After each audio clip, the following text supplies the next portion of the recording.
ونروح بعد كده للمركز ال 18 مع أحد أقوى أفلام هاياو ميازاكي واستوديو جيبلي Whisper of the Heart،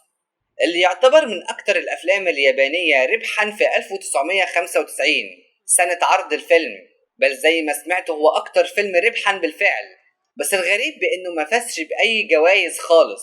بس آراء النقاد كانت إيجابية عنه. فيلم رايق كده زي From Up on Poppy Hill، بحيث إن بطلة الفيلم طالبة مدرسة وبتحب تستعير كتب كل شوية، بس لاحظت بعد كده بأن أي كتاب بتستعيره في حد تاني بيستعيره، وده معناه بأنه بيحب نفس اللي بتحبه. وكان في نفس الوقت في شاب رخم كده في المدرسة، الشاب ده هو اللي كان بيستعير نفس الكتب علشان يتقرب منها، وبقوا أصحاب وتحصل حوارات بعد كده، لأنها مش بتفكر في مستقبلها والواد بيفكر في مستقبله، فهتبدأ تقارن نفسها بيه، وحوارات كتيرة كده معرفش عنها حاجة بسبب إني ما شفتش الفيلم،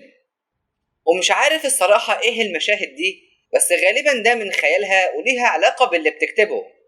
غالبا بقى الكتاب ده هو الأنمي اللي عرض فعلا في 2002 The Cat Returns، لأن القط ده تقريبا هو نفسه اللي موجود في فيلم الأنمي، مع ممكن اختلافات شوية.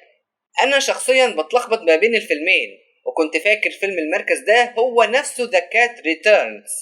وفعلا فيلم المركز ده حسب موقع IMDb له علاقة ب The Cat Returns، بس اللي شافوا الفيلمين هيأكدوا الكلام ده.